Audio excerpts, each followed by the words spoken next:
हाँ जी बच्चों लोग, सो आज क्या पढ़ने का मूड है बताओ। अरे मैम चैप्टर 5 ही तो पढ़ेंगे। हाँ, कुछ और पढ़ सकते हैं। चलो आज मैं तुम्हें हिंदी पढ़ाती हूँ। तुम मुझे हेल्प करना। क्या मैम, वो दिन चले गए संस्कृत हिंदी इतने इजी इजी सब्जेक्ट। अभी तो पता नहीं कैसे कैसे सब्जेक्ट आ चुके। चलो। सो ऑर्गेनाइजेशन स्ट्रक्चर टॉपिक जो है, that was a very difficult topic from your angle, but हमने कर लिया। उसके अलावा जो है हमने स्मॉल स्मॉल टॉपिक्स और भी करे थे, लाइक एस एसपीएम हमने करा था, डिजिटल ट्रांसफॉर्मेशन पर बेस्ड हमने क्वेश्चंस करे थे। ठीक है। तो आई बिलीव कि अभी चैप्टर नंबर 5 में एक कॉन्फिडेंस का लेवल तो बढ़ ही गया होगा। ओके। एंड चैप्टर 5 में ना मेरे को आपको यही देना है, कॉन्फिडेंस का लेवल। ठीक है। चलो। इसके अलावा हमने ये भी करा था, strategic change and Kurt Lewin change process, ये भी अपन ने किया था। So now we'll be moving to some other parts, other types of the questions. So first of all, we'll be moving with the question number 20. Question number 20.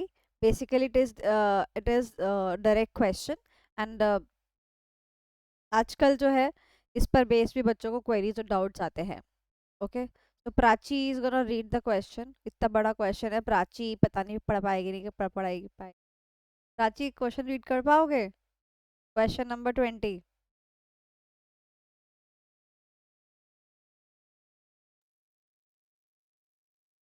What is strategic control? Briefly explain the different type of strategic control. Direct question है, direct question. Direct question. Direct question, चलो फिर बता दो। आता है question? अब किसी आता को है। इस क्वेश्चन के अंदर कोई परेशानी है? What do you mean by strategic control and different types of strategic control? नहीं? कीवर्ड मार्क करा दूं इसके अंदर, क्योंकि इसके अंदर कीवर्ड से बहुत ज़्यादा आप लोगों को हेल्प मिलने वाली है। तो यहीं पर क्वेश्चन बैंक सबके पास है, या फिर आप वो निकाल सकते हैं, मेरे हैंडमेड नोट्स में आपको कीवर्ड मार्क करा रही हूँ। ठीक है। ठीक है। ओके। कीवर्ड मार्क कराने से पहले, टाइप्स ऑफ स्ट्रेटेजिक कंट्रोल पे जंप करने से पहले मैं ये पूछना चाहती हूँ पूर्वांशी, ये क्वेश्चन अगर मैं 5 मार्क्स का दूं तो मार्क्स की बाइफरकेशन होगी क्या? क्या एक से ज्यादा पार्ट पूछेगा ये क्वेश्चन में पूर्वांशी? यस हाँ। तो फर्स्ट पार्ट किसके ऊपर है? मीनिंग के ऊपर व्हाट इज हाँ। स्ट्रेटेजिक। तो यानी कि 1 नंबर तो हमारे को ये लिखने का मिलेगा कि स्ट्रेटेजिक कंट्रोल क्या होता है। और यही चीज हम क्या कर देते हैं, एस्केप कर देते हैं, हम भूल जाते हैं लिखना, सीधा जंप ऑन कर जाते हैं। तो 1 नंबर होगा इसकी डेफिनेशन लिखने का, और बाकी 4 नंबर होंगे टाइप्स लिखने के लिए। डायरेक्ट क्वेश्चन की प्रेजेंटेशन आपको पता ही है। तो पहले मैं आपको ना स्ट्रेटेजिक कंट्रोल, मैंने आपसे कहा था chapter number 5 is all about परिभाषाएं, परिभाषाएं एंड परिभाषाएं। सो वन मोर परिभाषाएं, one more definition into your bucket, and that is of the strategic control. तो मैं आपको एक बोला था डे 1 पे कि आप एक पेपर पे सारी परिभाषाएं लिखते रहिए शॉर्ट में। तो अभी स्ट्रेटेजिक कंट्रोल की परिभाषा मैं आपको याद करा रही हूँ, ताकि आपको नंबर आ जाए। एंड बाकी टाइप्स तो आपने मुझे बोल दिया कि आपको आते ही है। ठीक है, याद कराऊं, ध्यान से सुनना। Control, strategic control. तो स्ट्रैटेजिक कंट्रोल यानी कंट्रोल के आगे वर्ड क्या है बेटा? स्ट्रैटेजिक, यानी ऐसे याद रखो, स्ट्रैटेजी। ठीक है। अब ध्यान से सुनना। देखो हम पहले बोलेंगे, कहते हैं स्ट्रेटेजिक कंट्रोल 2 बातों पे फोकस करता है। पहली बात क्या है? स्ट्रैटेजी वैसे इंप्लीमेंट की गई जैसे वो प्लान की गई थी। एंड सेकंड, उसके रिजल्ट्स वैसे आए जैसे सोचे गए थे। तो यानी कि स्ट्रैटेजी, स्ट्रैटेजी वर्ड तो आपको याद रहेगा। पहला वर्ड क्या है? प्लान्ड। एंड दूसरा वर्ड क्या है? रिजल्ट्स। तो कैसे लिखेंगे? जो स्ट्रैटेजी हमने प्लान करी थी, क्या वही स्ट्रैटेजी इंप्लीमेंट हुई है? और जो हमने रिजल्ट सोचे थे, क्या ही वो रिजल्ट्स मिले हैं या नहीं मिले हैं? तो देखो, strategy planned is equal to strategy formulation. तो मैं लिख सकती हूँ कि जो स्ट्रेटजी फॉर्मुलेट हुई, क्या वही स्ट्रेटजी इंप्लीमेंट हुई? तो this is question number 1, this is focus number 1। And focus number 2 is क्या हमारे को वही रिजल्ट्स मिले जो रिजल्ट्स हमने उस स्ट्रेटजी से सोचे हुए थे या नहीं। जैसे मान लो प्राची ने अपने लिए स्ट्रेटजी बनाई, तो क्या वही स्ट्रेटजी जो उसने प्लान करी थी वो इम्प्लीमेंट करी? करी, हाँ। बट खाली इम्प्लीमेंट करने से क्या होता है, उसके रिजल्ट्स के बारे में मेन बात की जाती है ना। तो सेकंड डुअल क्वेश्चन क्या होता है, क्या उस स्ट्रेटजी ने वो रिजल्ट्स हमें दिए जो हमने सोचे हुए थे। तो दो कीवर्ड्स याद हो गए, ठीक है। चलो, स्ट्रेटजी कंट्रोल की परिभाषा इंपॉर्टेंट है, ओके। एंड ऑल्सो इसमें एक वर्ड आया है कॉमन दो बारी, दैट इज स्ट्रैटेजी, स्ट्रैटेजी, ठीक है। तो स्ट्रैटेजी को लेके ध्यान रखेंगे, क्योंकि अभी एमसीक्यू क्वेश्चंस भी आते हैं। तो एमसीक्यू क्वेश्चंस में ना आपको ये पूछ सकते हैं कि देखो ये स्ट्रैटेजिक कंट्रोल है, मैनेजमेंट कंट्रोल है, ऑपरेशनल कंट्रोल है, ये भी तो पूछ सकते हैं ना। क्योंकि कंट्रोल कितने प्रकार के होते हैं, बताओ, कंट्रोल कितने प्रकार के होते हैं, देखो। 3। हाँ, और उसके बाद स्ट्रेटेजिक कंट्रोल के चार बच्चे होते हैं।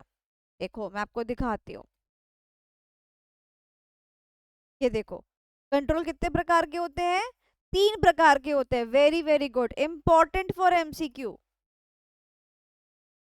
कंट्रोल कितने प्रकार के होते हैं, तीन प्रकार के होते हैं। इस पर बेस्ड हमने एक क्वेश्चन कर लिया था, याद करो, starting beginning of the chapter में था। और अब इसको अलग से वो पूछ लेता है, क्योंकि ये इन सेल्फ बड़ा क्वेश्चन बैठता है। बट अगर मैं आपसे पूछूं कंट्रोल कितने प्रकार के होते हैं, तीन प्रकार के होते हैं। ऑपरेशनल कंट्रोल, ऑपरेशनल कंट्रोल का मतलब क्या होता है, ऑपरेशंस पर कंट्रोल। मैनेजमेंट कंट्रोल का मतलब मैनेजरल प्रोसेस पर कंट्रोल। स्ट्रेटेजिक कंट्रोल का मतलब स्ट्रैटेजी पर कंट्रोल। यानी कि स्ट्रैटेजी पर कंट्रोल का मतलब क्या है, देखो दो बातें, वो स्ट्रेटजी वैसे ही क्या की गई, इम्प्लीमेंट की गई जैसे हमने सोची थी, एंड दूसरा उसके रिजल्ट्स वही आए हैं जो हमने सोचे थे। सब कुछ नोट्स में से ही आएगा, तो चाहे आप नोट्स में से मार्क कर लो, चाहे आप क्वेश्चन बैंक में से मार्क कर लो, इट्स योर चॉइस। अब उसके बाद टाइप्स ऑफ स्ट्रेटेजिक कंट्रोल। अब सबसे पहले मैं आपको बताना चाहती हूँ कि जब आप एमसीक्यू सॉल्व करते हैं बेटा, आपको ना टॉपिक समझ में आ गया कि this particular question is related to the controlling topic, तो सीधा सीधा ना स्ट्रेटेजिक कंट्रोल पे जंप मत करो। यानी कि आपको पूरा प्रोसेस फॉलो करना चाहिए, आपको देखना चाहिए the question can be of operational control, management control and strategic control. Once you finalise that the question is of the strategic control, then आप फर्दर सोचो कि प्रमाइस है, सर्विलियंस है, अलर्ट है, इम्प्लीमेंटेशन। बात समझ में आई? बच्चों की गलती क्या होती है, वो सोचते हैं control is equal to strategic control, which is wrong. तो बताओ मेरे को, कंट्रोल के कितने बच्चे हैं, तीन बच्चे हैं। Operation control, management control and strategic control, ठीक है। चलो अब इसके कीवर्ड मैं आपको मार्क कराती हूँ। प्रिमाइस कंट्रोल का कीवर्ड क्या होता है, assumption, assumption. Continuous monitoring of the environment.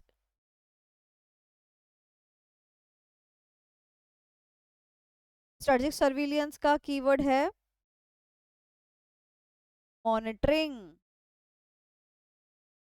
Uncovered unanticipated information. अच्छा, एक वर्ड होता है एंटिसिपेशन, जैसे कि मैंने आज एंटिसिपेट किया कि आज तो बारिश नहीं आएगी, धूप निकलेगी। ये क्या है, एंटिसिपेशन।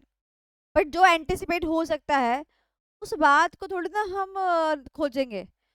तो एंटिसिपेट नहीं हो सकता है उस बात को खोजना, अनएंटिसिपेटेड इंफॉर्मेशन। ये ध्यान रखना बच्चा, यहाँ पे एंटिसिपेटेड वर्ड लिख कर आता है गलती से।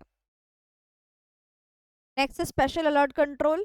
तो स्पेशल अलर्ट कंट्रोल का में जो हमारे कीवर्ड्स हैं, दोज आर नेचुरल कैलामिटीज। एक तो इसके ऊपर क्वेश्चन भी आ जाता है, ठीक है। और ये देखो, basically unexpected events and main है नेचुरल कैलामिटी।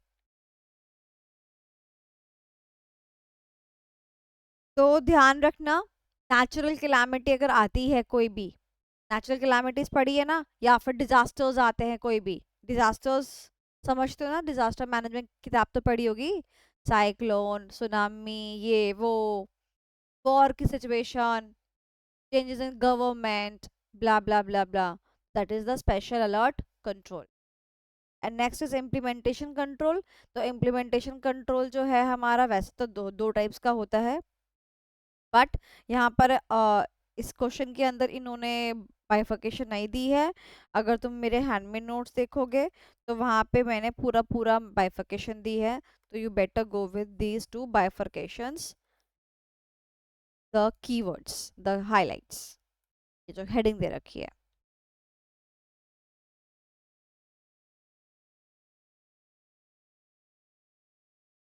चलिए, तो इजी था ये क्वेश्चन तो।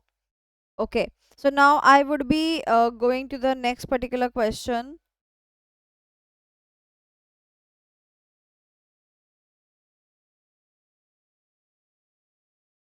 Question number 24.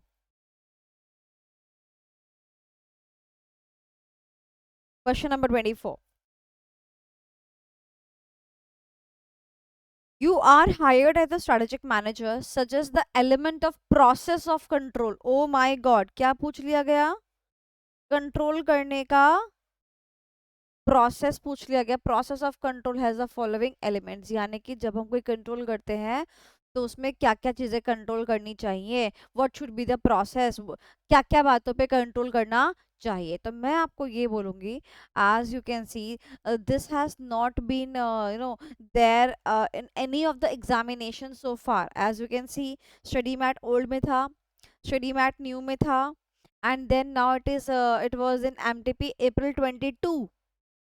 ठीक है, तो ये क्वेश्चन जो है, ये क्वेश्चन हमारे को लेटेस्ट अटेम्प्ट्स में कभी देखने को नहीं मिला, ना ही हमें आरटीपी में देखने को मिला, ना ही हमें ये एमटीपी में देखने को मिला। तो this could be a question that can be a tricky question if you are attempting for the very first time. ठीक है, तो आइए इस क्वेश्चन को पढ़ते हैं। पूर्वांची बच्चे, आप रीड करोगे? Yes, ma'am. Sanya Private Limited is an automobile company. For the past few years, it has been observed that the progress of the company has become stagnant. Stagnant का मतलब क्या When होता है? still, रुक जाना। जैसे पानी स्टैग्नेंट हो गया, मतलब जैसे पानी रुक गया, भर गया। ठीक है, तो अभी इस कंपनी की सक्सेस क्या हो गई है, प्रोग्रेस क्या हो गई है, रुक गई है।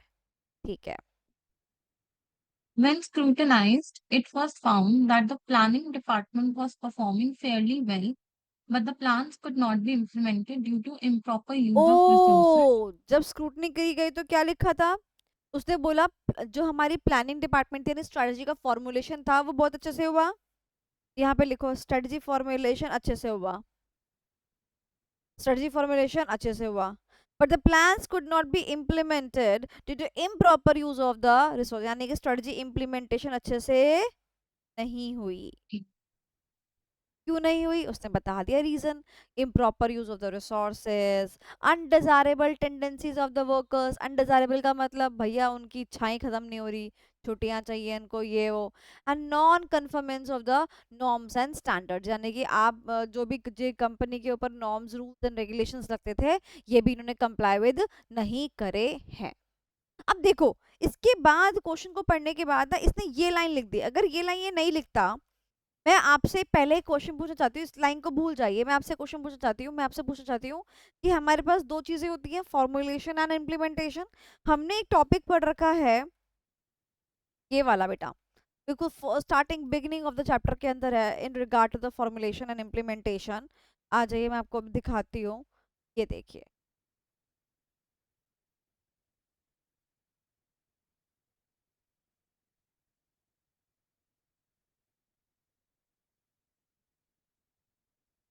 ये रहा मैट्रिक्स, पढ़ा होगा सबने।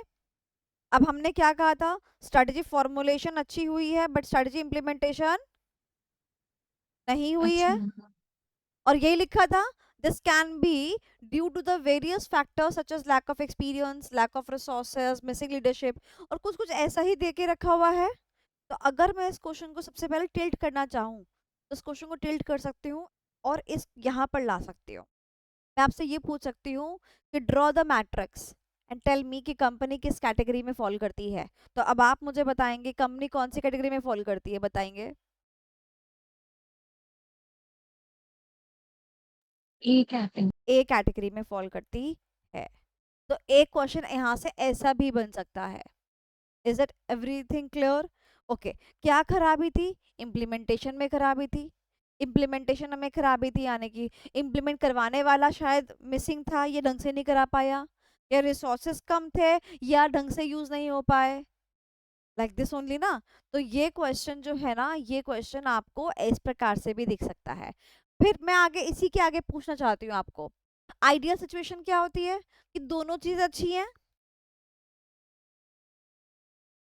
ये आइडियल सिचुएशन होती है अपनी। ठीक है, तो अब मैं आपसे पूछती हूँ, अगर एक कंपनी डिवीजन ए में फॉल करता है, यानी कि कैटेगरी ए में फॉल करता है, तो वो कौन से डिवीजन में आने का एस्पायर करता होगा, जहां पर दोनों चीजें बहुत अच्छी हैं, कैटेगरी नंबर बी।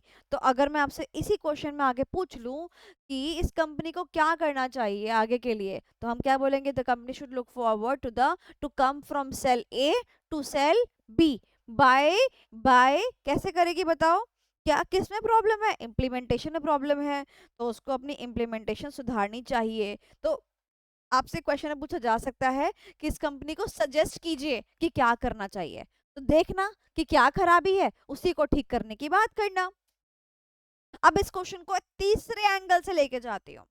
मान लो इस क्वेश्चन के अंदर स्ट्रेटजी फॉर्मुलेशन गलत होती, बट स्ट्रेटजी इंप्लीमेंटेशन सही होती। ठीक है, तो मुझे बताओ कौन से सेल में हम फॉल करते, सेल नंबर डी में फॉल डी। करते, तो डी के बारे में लिखते, और हमारा आइडियल सेल कौन सा होता, अगेन सेल नंबर बी होता। तो हम बोलते कि भाई हमारे को सेल नंबर बी के टुवर्ड्स देखना चाहिए, इसीलिए हमें अपनी स्ट्रेटजी को दोबारा कंसिडर करना चाहिए, फॉर्मुलेशन जो है देखकर करना चाहिए, अकॉर्डिंग टू अवेलेबल से करनी चाहिए, ब्ला ब्ला ब्ला ब्ला जो आपको लिखना हो। तो क्या आपको इतनी बात समझ में आ गई?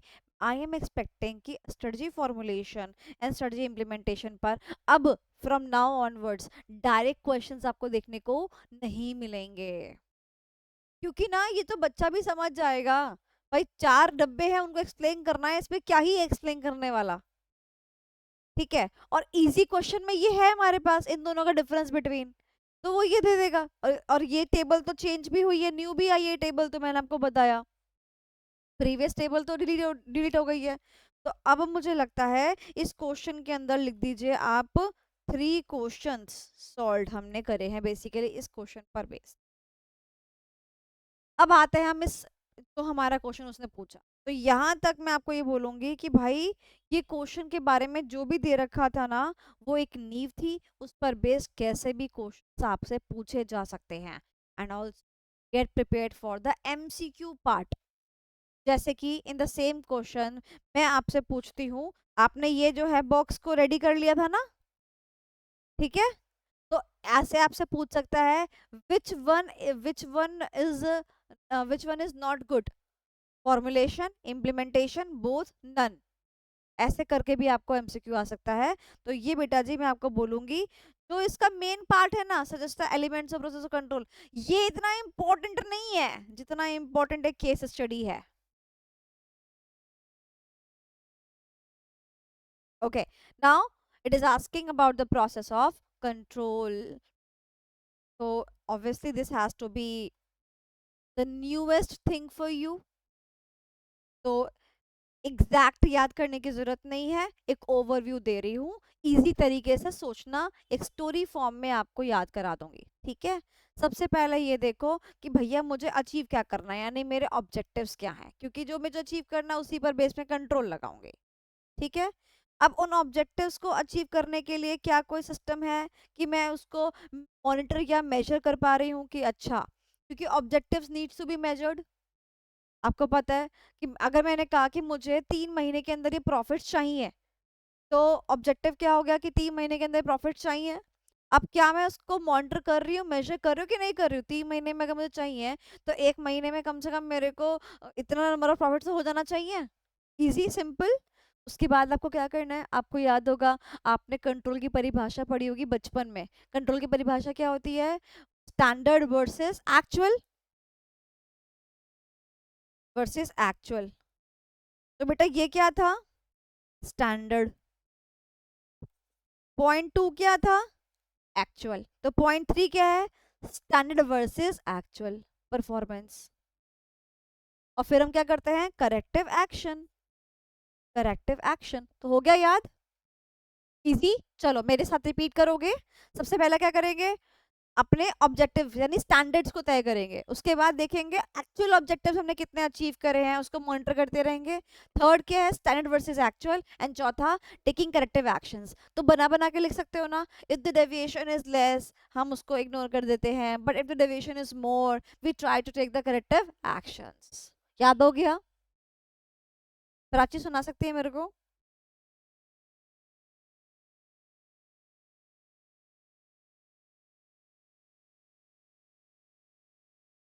यस, प्राची सुना सकती है मेरे को? हाँ सुना तो सकती मैडम, मैं आपको सुनाओ फिर। पहला पॉइंट, पहला तू, दूजा तू, तीजा तू, चौथा तू। चलो फटाफट। वन, पहला तू, बताओ कौन सा था?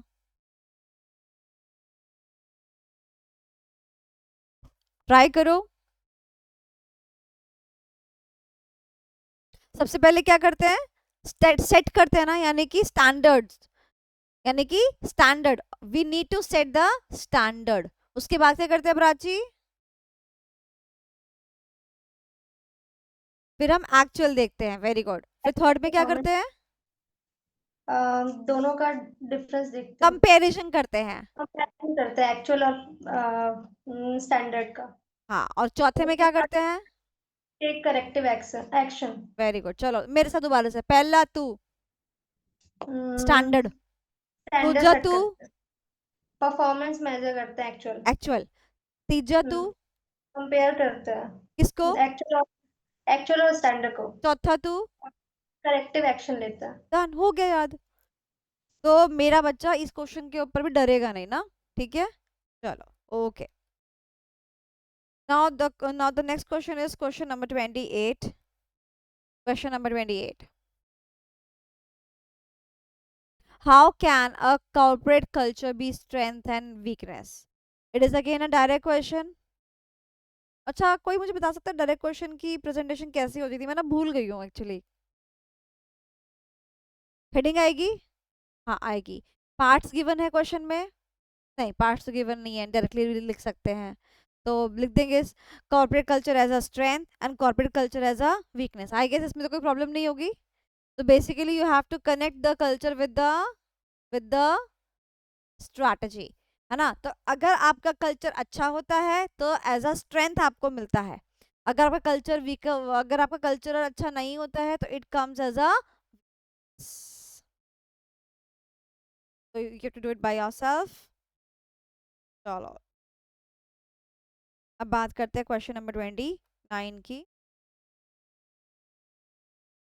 क्वेश्चन नंबर 29 में जो ये वाला पार्ट है, मतलब फर्स्ट पार्ट अपन मार्शल वाला ये करेंगे। एंड इसी क्वेश्चन है।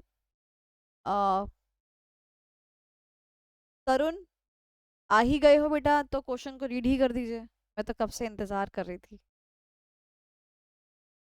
क्या मैम, आप भी पकड़ लेते हो? In your view, what are the responsibilities of Marshall as CEO of the Matthew and Sons Limited? My God, मैं क्वेश्चन क्वेश्चन पढ़ने की जरूरत नहीं, वर्ड क्या मिला है? रेस्पॉन्सिबल। और बंदा कौन है? सीईओ, यानी लीडरशिप पोजीशन पर है ये इस कंपनी। तो मुझे तो क्वेश्चन पढ़ने की लीडरशिप को लेके तीन ही चीजें आती हैं। कौन कौन सी? रोल्स, रेस्पॉन्सिबिलिटीज और टाइप्स। तो लीडरशिप पर बेस कितने क्वेश्चंस होते हैं प्राची? तीन ही क्वेश्चंस होते हैं। कंपनी का कोई सीईओ है तो कंपनी को लीड कर रहा होगा ना, कंपनी में पीछे तो नहीं खड़ा होगा, राइट? तो अगर कोई बंदा कंपनी का सीईओ है, वो कंपनी को लीड कर रहा है, तो एक लीडरशिप के ऊपर हमारे सिलेबस में कितने क्वेश्चन है? 3 टाइप के क्वेश्चन है। पहला कौन सा? टाइप्स। टाइप्स। पहला तो बेटा रोल्स एंड रिस्पॉन्सिबिलिटीज है, उसके बाद जो है आपका टाइप्स आता है। देखो, रोल्स, रिस्पॉन्सिबिलिटीज एंड टाइप्स या फिर स्टाइल्स, ठीक है? तो यहाँ पर क्या पूछा हुआ है? क्या पूछा है? रेस्पॉन्सिबिलिटीज। तो हमें क्या लिखनी है? रेस्पॉन्सिबिलिटीज। अब ध्यान से मेरी बात सुनना, ध्यान से सुनना। लीडरशिप रोल्स और leadership responsibilities, roles and responsibilities वैसे तो सिनोनिम है, बट यहाँ पर आइसेप बिल्कुल कट्टर हो जाता है, बिल्कुल कट्टर हो जाता है। यहाँ पर ये आपको एज इट इज याद करना पड़ेगा, एज इट इज, यानी कि रिस्पॉन्सिबिलिटीज आ जाए चाहे रोल आ जाए, जो लिखा है क्या बोलते हैं उसको, ज्यो का त्यों, कॉपी पेस्ट। देखो मैं आपको आंसर रीड करवाती हूँ, ये देखो बड़े पॉइंटर्स, एंड यही पॉइंटर्स आपको मेरे नोट्स में भी मिलेंगे। यही पॉइंटर्स दिख रहे हैं आपको, यही लिखने हैं आपको। अगर आपने यहाँ पर एक शब्द भी चेंज करा, आपके मार्क्स गए। तो एक क्वेश्चन मैंने पहले ऐसे कौन सा मार्क कराया था बताओ? अगली क्लास में बता देंगे मैडम, हम कौन सा क्लास के बाद रिवाइज कर लेते हैं। आप बोलते हो हम लिख लेते हैं, फिर जब हम रिवाइज करने बैठेंगे तब देख लेंगे। जिन क्वेश्चंस को मैं कह रही हूँ ना एज इट इज, आज तुम्हारा होमवर्क ये है, रेस्पॉन्सिबिलिटीज को 5 बार लिखोगे एक पेज पर। क्या क्या लिखोगे? रेस्पॉन्सिबिलिटी को 5 बार लिखोगे, और वो जो व्हाट्सएप ग्रुप बना हुआ है ना, उस ग्रुप पे मेरे को फॉरवर्ड करोगे, सारे के सारे बच्चे 5 बार लिखोगे सारे पॉइंटर्स। ये देगा सुनाई? ठीक है। और जिसने नहीं लिख के दिया मेरे को शाम को 8 बजे से पहले, उसके बाद बेटा मैं बता रही हूँ, फिर तुम चंडा माई वाला रूप मेरा देख लेना। क्या लिखने को बोला मैंने? रेस्पॉन्सिबिलिटीज। ओके, सो ये अगर मैं क्वेश्चन को पढ़ूंगी तो क्वेश्चन पढ़ के ये तो समझ में आ गया कि भाई ये डायरेक्ट क्वेश्चन तो ये नहीं है, this is an indirect question. और इनडायरेक्ट क्वेश्चन में रेस्पॉन्सिबिलिटी बना के तो नहीं लिख रही है, तो this is a case study, this is a case study. तो केस स्टडी को चलो सॉल्व करते हैं। सबसे पहले एक हेडिंग देते हैं, बताओ हेडिंग क्या होनी चाहिए? हेडिंग क्या होनी चाहिए? Responsibilities of a leader. नहीं, नहीं? strategic leadership. Strategic leadership. ठीक है, डन। ओके, उसके बाद हेडिंग के बाद क्या लिखते हैं अपन? Facts facts of of the the case. Case. Facts of the Facts case of the ज्यादा case. बड़े नहीं लिखते हैं, छोटे से लिखते हैं। पहले केस पढ़ तो ले, फिर ही तो फैक्ट्स ऑफ द केस बता पाएंगे। ठीक है, तो तरुण, यस गो फॉर इट बेटा। Matthew and Sons Limited is a diversified business entity having a business operations across the globe. Presently, Mr. Matthew is the CEO of the Matthew and Sons Limited. He is going to retire in the next 4 months, so he has decided to change the company's leadership and hand over the pedals to the elder son, Marshall. Marshall is the highly educated with an engineering degree from USA. However, being very young, he is not clear about his role and responsibilities. Question में ऊपर क्या बोला था कि जो उसका बेटा है उसको नहीं पता उसकी रोल और रिस्पॉन्सिबिलिटी क्या है, और नीचे क्या पूछ ली गई? खाली रिस्पॉन्सिबिलिटी पूछ ली गई। देख रहे हो नीचे? इसी क्वेश्चन को अगर मेरे को चेंज करके देना तो मैं क्या पूछ सकती हूँ? रोल पूछ सकती हूँ। और रोल जैसे ही पूछा तो फिर कौन सा आंसर आएगा? फिर ये वाला आंसर आएगा। ठीक है, ओके। सो अभी फैक्ट ऑफ द केस में क्या होगा भाई? सिंपल सी बात है, फैक्ट ऑफ द केस में क्या है कि भाई ये बंदा जा रहा है और अपनी रिस्पॉन्सिबिलिटी बेटे को देता हुआ जा रहा है। बेटा जो है क्लियर नहीं है about the rules and responsibilities, यही मेन बात है। तो क्या लिखेंगे कि भाई क्या नाम है इसका? मैथ्यू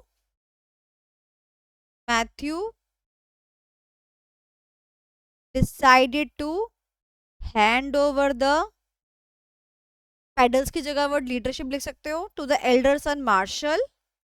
पॉइंट नंबर 1 हो गया।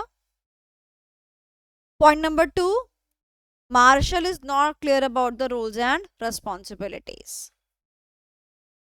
डन डन डन डन हो गया। उसके बाद facts of the case done हो गए। अब क्या लिखते हैं? Related concept. तो कॉन्सेप्ट में क्या लिखोगे बेटा? लीडरशिप रिस्पॉन्सिबिलिटी पूछिए, एज इट इज आ जाएगा, कोई दिक्कत नहीं, एनालिसिस में क्या लिखोगे? एनालिसिस में क्या लिखोगे? The responsibilities which are to be fulfilled by Matthew and sorry Matthew नहीं, हाँ Matthew and thereafter by his son, क्या नाम है उसका, मार्शल, है ना, दोनों के नाम दोगे, उसके बाद लिखोगे कि भले ही वो इंजीनियरिंग की डिग्री लेकर आ गया हो बट उसको ये अपनी रोल्स एंड रिस्पॉन्सिबिलिटीज को फॉलो करना, सॉरी काम करना पड़ेगा इसको। डन। तो अब यहाँ पर मेरे को एक चीज समझ में आ रही है कि मेरे पास ज्यादा कंटेंट नहीं है, तो मैं क्या कर सकती हूँ, थर्ड पार्ट को मैं एग्जैक्ट लिख सकती हूँ, एनालिसिस एंड कंक्लूजन, काम खत्म, क्योंकि मैं आंसर फ्रेम करते करते समझ गई हूँ। चले आगे। Yes, ma'am. अच्छा, कोई बता सकता है मेरे को वैसे लीडरशिप की कोई डेफिनेशन वगैरह कोई अगर बता सके मेरे को।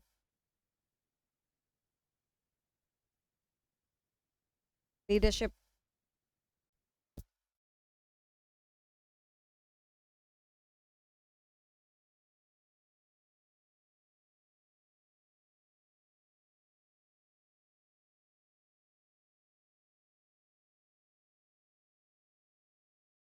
छोड़ो फिर, इसी डेफिनेशन का मैं पढ़ने के लिए जो मेरे को डेफिनेशन करे, जब इसकी डेफिनेशन आती ही नहीं है तो हम क्यों पढ़े, क्यों प्राची, है ना।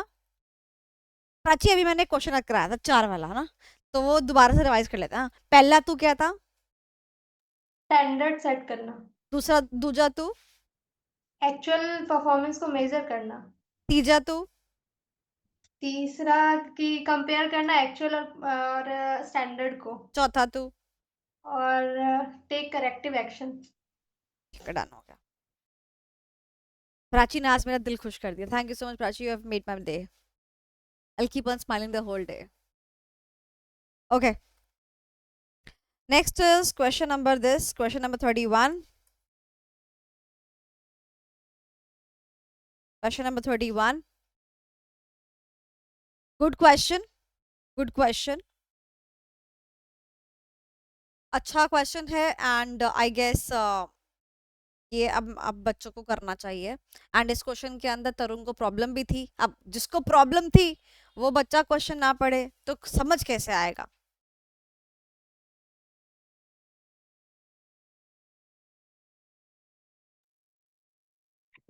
How can management communicate that? It is communicated to creating a new communicated culture. है। Committed to creating a new अरे culture. ये जो लोग कहीं और कमिट हो जाते हैं ना, फिर वो कमिटेड वर्ड पढ़ भी नहीं पाते हैं। और जो मैम होते ही नहीं है वो। जो होते ही नहीं है उनके तो डिक्शनरी में ही वर्ड नहीं होता, तभी तो नहीं होते हैं। मुझसे बेहतर कौन समझ पाएगा। और तरुण भी तो मेरी साइड पर है, क्यों तरुण, हाँ, है ना, पक्का ना, ऐसा खाली ऐसा मुंडी लाने के तो नहीं कर रहा है। नहीं नहीं। But I guess examination hall is a golden opportunity, isn't it. Purvanshu को समझ में आ गया, तरुण तुमको समझ में आया। हाँ। मैं तो सही, मैं एक बात बताती हूँ, गर्ल्स के perspective, girls like intelligent boys a lot. अगर तुमने किसी भी लड़की की कोई मदद कर दी पढ़ाई में कुछ में, भाई साहब ओहो, लड़कियां जो है तुम उनके नंबर 1 टॉप कैटेगरी पे आ गए हो, समझे। सो पढ़ाई में मदद करो, लिखाई में वो मदद कर देगी, बिकॉज स्किल्स किसके अच्छे होते हैं लिखने के, लड़कियों के। तो इट कैन बी टोटलिटी पढ़ाई लिखाई। मैं तभी सोचूं आप क्यों रुके हुए हो। क्या, मैं तभी सोचूं आप क्यों रुके हो, मैं क्यों, रुके हुए हो शादी के लिए। हाँ, because all these things go together ना, hmm. And we need intellectual people in our lives. मतलब हम अपने आप को we just drive each other, we just drive ourselves, but we just want have a people who can drive each other. So we need to have those people and having that level of intellectual, बात तो कर पाए कम से कम, मतलब जो crack करे कम से कम समझ तो पाए वो जोक, ऐसा होना चाहिए ना। चलो कोई बात नहीं, तुम जब जाओगे एग्जाम लिखने के लिए तो तुम एक नहीं 2 चीजें करना, मतलब अपना तो करना मैडम का भी करना। इन्विजिलेटर तो आएगा ना, अगर अच्छा लगे तो बात करना, ठीक है। हाँ, ऐसे अकेले अकेले काम नहीं करने का, ठीक है। मैडम के बारे में भी सोचने का, आखिर तुमको भी गुरु दक्षिणा देनी चाहिए। इतना तो बनता है। हाँ, बट अगर मान लो कोई ऐसा वैसा इन्विटेटर आ गया ना, तो मेरे को फॉरवर्ड भी मत करना उसका, वो ठीक है। तुम्हारी चॉइस पे मैं डिपेंड हो रही हूँ, because I feel you will be a good one. No, you will choose a good one. Okay, तो वापस चलते हैं इस क्वेश्चन को, वापस से इसकी जो है क्वेश्चन को बिगनिंग से पढ़ते हैं। Yes. How can management communicate that it is committed to creating a new culture, assuming that the old culture was problematic and not aligned with the company's ओहो strategy? हो, कंपनी की strategy के साथ align नहीं कर रहा। पहली बात, ये क्या बन चुका है कंपनी के लिए? वीकनेस बन चुका है। अब मुझे कौन बनाएगा? कल्चर और स्ट्रेटजी जब आपस में अलाइन नहीं करते तो किसको चेंज करते हैं? Culture. नहीं नहीं, स्ट्रेटजी को चेंज करना चाहिए ना, My culture. कल्चर को चेंज करना चाहिए। व्हाई? Hmm. ये सवाल तो आपके एग्जाम में नहीं आएगा ना, तो क्यों ही चर्चा करना। तो कल्चर को चेंज करेंगे। तो कल अब उसने क्या बोला बेसिकली, कि भाई हमारे को न्यू कल्चर लाना है और ओल्ड कल्चर जो है प्रॉब्लमेटिक हो चुका है। तो ना चाहते हुए भी कल्चर का डेफिनेशन पहले उसने दे दिया। मतलब परिभाषाओं से भरा हुआ है ये चैप्टर। और कल्चर की डेफिनेशन इतनी आसान है कि एक मैं तुम्हें बताती हूँ कि तुमने अगर ऑडिट के अंदर एथिक्स प्रिंसिपल पढ़े है ना, मतलब वहीं से कंटेंट उठा लेना, ठीक है। तो कल्चर का मतलब values, principles, internal work environment, bla bla bla bla bla, सब क्या होना चाहिए? अच्छा अच्छा होना चाहिए। कल्चर चेंज कब करते हैं? जब वो प्रॉब्लमेटिक होता है। तो फिर अब उसके बाद उसने बताया कि भाई अगर कल्चर प्रॉब्लमेटिक है तो it is a weakness to the company, therefore we need to change the culture. अब देखो, मेरे नोट्स में आते हैं, यहाँ पर अगर आप देखोगे कल्चर को लेकर, तो आपको सेम क्वेश्चन मिलेगा, ठीक है, ऑब्वियसली। तो कल्चर में यहाँ पर दिखा आपको चेंजिंग अ कल्चर,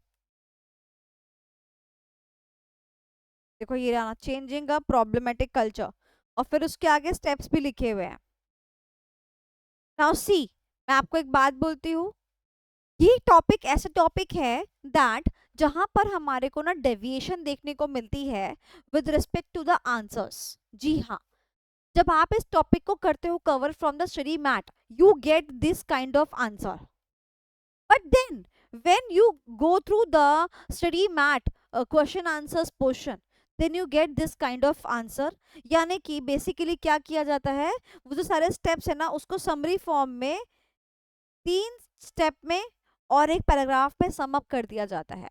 यानी कि बात वही और प्रेजेंटेशन नहीं, और कुछ नहीं है इसके अंदर, ठीक है। अब क्योंकि तरुण ने मुझसे पूछा था कि मैम ये क्वेश्चन समझ में नहीं आया है, तो मैं आपको समझा देती हूँ। अगर मैं आपको बोलूं दोबारा से कि ये 9 पॉइंट्स याद करने हैं या वो याद करने हैं, तो मैं आपको ये बोलूंगी कि भाई देखो, ये तो प्रेजेंटेशन की बात है, मुद्दा वही है, बस हमने उसको पैराग्राफ फॉर्म में लिखा हुआ है, ठीक है। ओके, तो सबसे पहले डायग्नोस, यानी कि प्रॉब्लम एरिया क्या है, यानी कि ऐसा पार्ट ऑफ कल्चर देखो जो स्ट्रेटजी को सपोर्ट करता है, एंड ऐसा कौन सा पार्ट ऑफ कल्चर है जो स्ट्रेटजी को सपोर्ट नहीं करता है। उसके बाद जो सपोर्ट नहीं करता है उसमें से उसके कौन से एस्पेक्ट को चेंज करना है वो देखो। चेंज करने के लिए क्या लेकर आओगे? नई पॉलिसी लेके आओगे, प्रोसीजर लेकर आओगे। से फॉर एग्जांपल, मेरी एक सीए फॉर्म है, वहां पर आर्टिकल्स बहुत सारे काम करते हैं। कल्चर क्या है मेरी ऑर्गेनाइजेशन का? अरे आराम से आओ, सुबह की क्लास करो, आराम से सुबह उठो 11 बजे, क्लास क्लूस लगा के जब मन आए तब आ जाओ। आज मन कर रहा है 6 बजे आ जाओ, आज मन कर रहा है 11 बजे आ जाओ, आज मन कर रहा है 12 बजे आ जाओ, मन नहीं कर रहा है कोई बात नहीं, एक मैसेज डाल दो, छुट्टी है। ऐसा ऐसा कल्चर है मेरे कंपनी मेरे फॉर्म के अंदर। अब इस कल्चर से मुझे प्रॉब्लम होनी शुरू हो गई, बिकॉज लैक ऑफ डिसिप्लिन है, लैक ऑफ कोऑर्डिनेशन है among the articles and the proprietor. तो उसने क्या किया, प्रॉब्लमेटिक कल्चर को आइडेंटिफाई करा, ठीक है। अब उसमें से कौन सा एस्पेक्ट है जो चेंज किया जाना चाहिए, तो मैंने कहा भाई ये इनका टाइम टेबल नहीं बना हुआ है, इसको चेंज करते हैं। इसके लिए मैं क्या बनाऊंगी, पॉलिसीज बनाऊंगी ना। आज से सारे के सारे बच्चे कान खोल के सुन लो, 11 बजे तक सारे के सारे आ जाने चाहिए।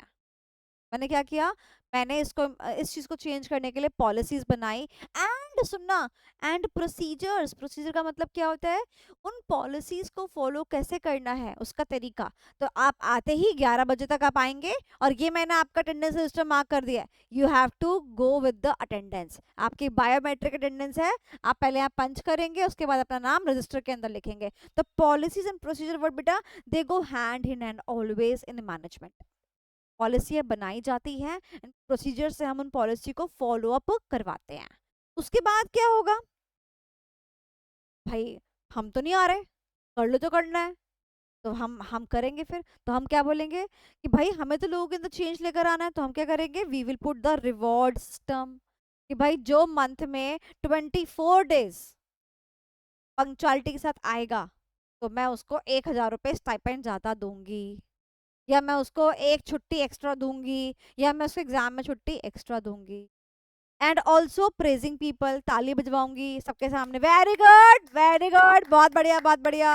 अच्छा तो लगता है ये, कुछ भी कह लो, ठीक है, समझ में आया। तो पहला स्टेप क्या था, प्रॉब्लम डायग्नोस करो। दूसरा क्या था, उसका प्रॉब्लम का कौन सा एस्पेक्ट चेंज करना है वो देखो। सारा कुछ चेंज तो नहीं करेंगे ना अपन, तो पहला स्टेप क्या था तरुण, डायग्नोज द प्रॉब्लम। उस प्रॉब्लम में से किस एस्पेक्ट को चेंज करना है उसको देखे। उस एस्पेक्ट को चेंज करने के लिए क्या लेके आओगे, पॉलिसीज, एंड उसको फॉलो करने के लिए क्या लगाओगे, प्रोसीजर्स। फिर उसके बाद लोग उसको फॉलो करें तो लोगों को क्या दोगे, रिवॉर्ड और तालियां बजवाओगे। अब देखो 5 नंबर पे ना प्रेजिंग है, ताली दोनों हाथ से बजती है ना, 5 है ना, ये 5 ऐसे करके याद रखना, ताली जो बज रही है वो ऐसे पांचों पांचों उंगली से बज रही है, ऐसा ऐसा। तो 5 नंबर तक आपका प्रेजिंग खत्म हो जाना चाहिए, ऐसे याद रखो कि आपको सारे पॉइंट्स याद रहेंगे, वरना बीच में आप भूल सकते हो, क्योंकि सारे बहुत सारे पॉइंटर्स हैं, ठीक है। अब उसके बाद हमारे पास में आता है इसी का एक थोड़ा सा अपर वर्जन। अब देखो होता क्या है, कई बारी कि हमने उनको तो चेंज कर दिया जो प्रॉब्लमेटिक एरिया थे, बट कई बारी जो हमारे मैनेजर्स हैं, जो कंपनी को चला रहे हैं, भाई वही वही गलत होते हैं, उनमें ही प्रॉब्लम होती है। तो अगर कोई ऐसा है जो कि एक दूसरों को नेगेटिव, जो हमारे को बेसिकली नई चीज़ को अडॉप्ट करने में हेल्पफुल नहीं है, तो हम उसको उस बंदे को हटाएंगे और न्यू बंदे को लेकर आएंगे। अब मान लो मैंने 1 महीने तक काम करा एंड आई रियलाइज कि तरुण ठीक है, बट तरुण को तरुण जिस बंदे के अंदर काम करे ना, वही बंदा तरुण को जो है ना गलत बातें सिखा रहा है कि अरे छोड़ना यार, ये तो ऐसे ही है, मैडम का क्या है, हल्के में लेने का। तो I will recruit the new manager. छठे पे क्या करेंगे, जो बंदा सही नहीं होगा उस बंदे को नया अपॉइंट करेंगे, और जो नया अपॉइंट करेंगे अब वो थोड़ी ना खराब लेंगे, बताओ, जो नया बंदा लेंगे वो तो सही बंदा लेंगे ना। तो ऐसा बंदा लेंगे जो कि क्या बन सके, दूसरों के लिए एज अ रोल मॉडल बन सके, राइट। और फिर उसके बाद हमने क्या किया, ऑर्गेनाइजेशन के आर्टिकल्स भी सुधर गए, मैनेजर्स भी हमने नए ला दिए, राइट। एंड देन उसके बाद में अगर अभी भी कोई है जो ओल्ड कल्चर से एसोसिएटेड है, उसको रिप्लेस कर देंगे। तो यानी कि अगर मैं आपको बोलूं, पॉइंट 6 और 7 किसके ऊपर है बेटा, चाहे कंपनी का मैनेजर हो, चाहे कंपनी का अदर एम्प्लॉय हो, हम क्या कर रहे हैं, पुराने को हटा रहे हैं और नए को लगा रहे हैं। तो 6 और 7 किसके ऊपर है, 6 और 7 किसके ऊपर है, पुराना हटाओ नया लगाओ। बोलो मेरे साथ, पुराना हटाओ नया लगाओ। ओके तो स्टेप नंबर 5 तक क्या था, स्टेप नंबर 5 तक रिकॉल करते हैं। स्टेप नंबर 5 तक क्या था, अपने को प्रेज करनी है, तो मैंने स्टेप नंबर 5 पर प्रेजिंग पॉइंट लिख दिया, प्रेज करनी है, मेरे को प्रेज तक पहुंचना है ना, ठीक है। तो स्टेप नंबर 1 क्या था, डायग्नोज द प्रॉब्लम। पूरी प्रॉब्लम तो मेरी प्रॉब्लम नहीं है, उस प्रॉब्लम का कौन सा एस्पेक्ट प्रॉब्लमेटिक है वो देखो। स्टेप नंबर 3 में उस एस्पेक्ट को चेंज करने के लिए क्या बनाना है, पॉलिसियां बनानी है। पॉलिसी फॉलो हो सके तो क्या बनाना है, प्रोसीजर बनाना है। और लोग तो ऐसे फॉलो करेंगे नहीं ना, क्या लगाना है, रिवॉर्ड सिस्टम लगाना है। रिवॉर्ड सिस्टम मतलब इंसेंटिव कॉम्पनसेशन, एंड लास्ट में उनकी प्रेजिंग भी करनी है। बहुत बढ़िया बहुत बढ़िया। मैस्लो की हायरार्की नीड थ्योरी पढ़ी है, बेसिक नीड्स।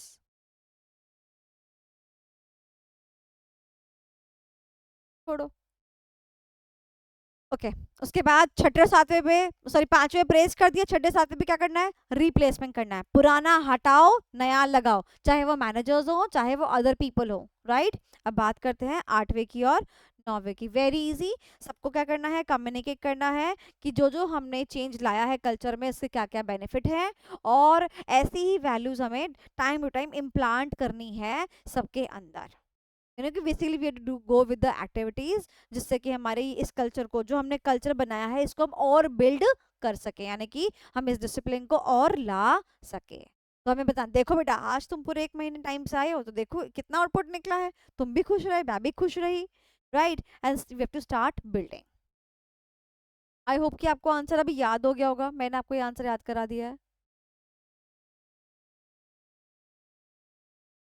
अब जरा इसको देखो, first step is to diagnose the phases. Phases का मतलब क्या होता है, कौन सा भाग कल्चर का स्टडी सपोर्टिव है, कौन सा नहीं है। उसका उसने बोला कि लोगों से बात कर लो, उसके बाद जो है अंडरस्टैंड कर लो, उसके बाद बेसिकली जो हम बोल रहे हैं ना वो सब इसमें लिखा हुआ है, देखो।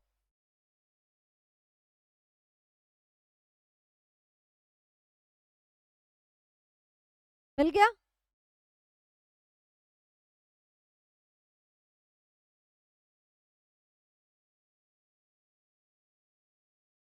तो either you do it from there or from here, any way you can do it। let's jump on to question number 32। मुझे पता है कल्चर वाला क्वेश्चन याद नहीं होता, तो लिखवाने से ज्यादा बेहतर मैंने समझा आपको याद कराना। आई बिलीव चैप्टर नंबर 5 में जो आपके लैक्यूना एरियाज है ना उसके ऊपर काम किया जाए, इजंट इट। होशियार तो आप हो ही गए हैं, बाकी लिखने में तो। चलिए, सो ये क्वेश्चन पूर्वांशी रीड करेगी। यस पूर्वांशी। मैम फर्स्ट पार्ट करना। चलो सुरेश से ना कर लो, चलो। Advise Mr. Sinha about the leadership role to be played by him in execution of strategy. खुद से इंटरप्रेट करो पूर्वांशी। Suresh Sinha has been recently appointed as the head मैंने of a बोला खुद से strategic. इंटरप्रेट करो, जो तुमने लाइन पढ़ी उसको इंटरप्रेट करो। अच्छा ओके मैम, इसमें हमें रोल बताना है मिस्टर सिन्हा का, लीडरशिप रोल जो उन्होंने प्ले किया। For the execution of the strategy, keyword मिल गया, क्या लिखना है यहाँ पे, रोल्स ऑफ रोल। किसका, लीडरशिप का। लीडरशिप के 3 पॉइंटर्स थे, रोल्स, रिस्पॉन्सिबिलिटीज एंड टाइप्स या स्टाइल्स बोल लीजिए। एक क्वेश्चन हमने पहले किया था, वहां पर कौन सा, वहां पे रोल्स था, रिस्पॉन्सिबिलिटी था, रिस्पॉन्सिबिलिटीज। यहाँ पर क्या आ गया, रोल आ गया। रोल इस क्वेश्चन की खास बात क्या है, जो का त्यो, यानी कि डायरेक्ट एज इट इज आपको याद करना पड़ता है, as it is. Suresh Sinha word given है, और आपको पता है लीडरशिप रोल आपको एज इट इज लिखने हैं, एप्लीकेशन बेस्ड क्वेश्चन तो हो नहीं सकता, तो this must be a case study. Okay चलो, तो अभी रीड करते हैं। Yes पूर्वांशी। Yes, Suresh Sinha has been recently appointed as the head of a strategic business unit of a large multi-product company. हाँ, हमने तो एसबी स्ट्रक्चर पढ़ा था, और एसबी स्ट्रक्चर में हर एसबी का क्या होता है, एक मैनेजर होता है, और सुरेश सिन्हा क्या निकला, Manager, head of क्या निकला, head of the strategic और business हेड है unit. तो क्या लिखेंगे, अरे एसबीओ के बारे में बात लिख दो, एसबीओ क्या होता है लिख दो। एसबीओ के बारे में मैंने एसबीओ का एक निमोनिक लिखवाया था ना, एस लिखवा दिया था और यू लिखवा दिया था, ठीक है। तो वो आप लिख सकते हो, उसका लीडरशिप का रोल है, रोल आप लिख सकते हो, रोल एज इट इज आएगा। ऊपर बैठ के देखना है नीचे वाले क्या कर रहे हैं, कोई झगड़े मसले हो तो सॉल्व करा देना, ब्ला ब्ला ब्ला करके पूरा का पूरा आंसर एग्जिट आ जाएगा from here. I don't think so this is a problematic area, is it. एक बात पूछूं, पूछ लो। इस क्वेश्चन को थोड़ा टिल्ट कर देते हैं, मतलब ऐसे ना मजा नहीं आया मेरे को तो थोड़ा टिल्ट करते हैं, मजे ले लो आप पूरे, ठीक है। चलो ले लेते हैं। पहले मैं आपको जो है एक बारी चलो दिखाई देती हूँ, क्वेश्चन पूछ ही लेती हूँ। हम्म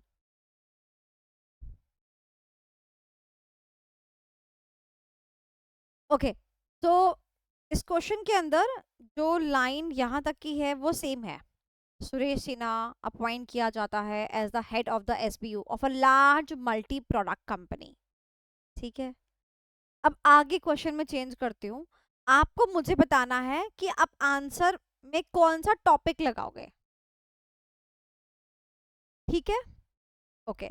सो सुरेश सिन्हा जो है वो एक बहुत ही बड़ी मल्टीपल कंपनी के एसबीयू हेड अपॉइंट किए जाते हैं, but he is unaware about the benefits and the attributes the SBU structure can give to the organization, and therefore Suresh Sinha implemented the divisional structure, and hence, sorry, the CEO of the company adopted the divisional structure instead of the SBU structure. Is the act done by the CEO of the company right? Also state the attributes and the benefits. बताइए।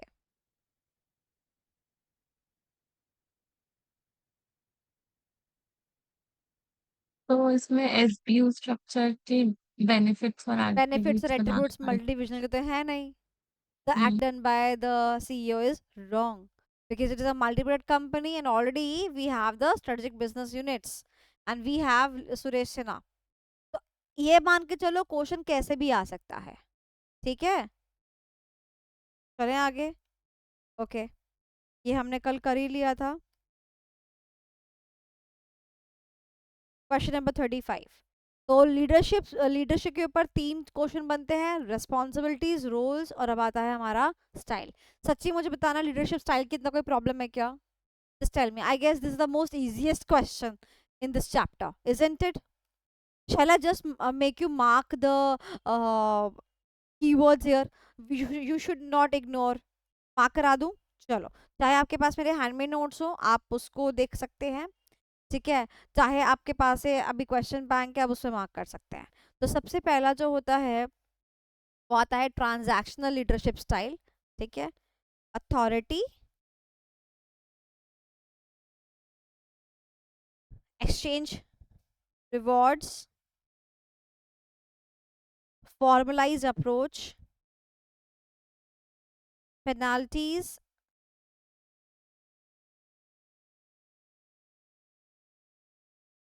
कहाँ पर suit किया जाता है? the style is better suited in persuading the people to work efficiently and to run the operations smoothly। यानी basically ये operations को conduct करवाने के लिए यूजफुल किया जाता है।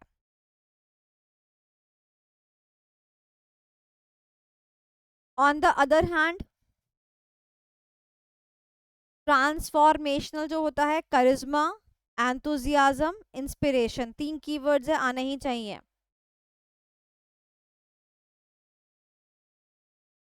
को यूज करता है, और बेसिकली एक वर्ड है ड्रीम या विजन। मैं हमेशा बोलती हूँ ना, सपना देखो, सपने की इंग्लिश क्या होती है? विजन। देखो ये कितना अच्छा लगेगा, गिविंग फॉलोअर्स अ ड्रीम और अ विजन। तो ये वर्ड आप जो है एज अ कीवर्ड जो है यूज करेंगे। तो यानी कि ध्यान से समझना, जो ट्रांजैक्शन लीडरशिप स्टाइल है ना वो बेसिकली छोटे लेवल पे काम आता है कि हाँ बंदा का पढ़ नहीं रहा, चलो पढ़ा दिया, पेनल्टी लगा दी 50 रुपए की, रिवॉर्ड दे दिया 50 रुपए का, आंसर सुना दिया। तो ये छोटे छोटे लेवल की बात है। पर ट्रांसफॉर्मेशन जो होता है ना वो बड़े लेवल पे होता है, विजन मिशन के लेवल पर होता है। ठीक है, ओके, वहीं पर ही हम उसको चेंज कर लेते हैं।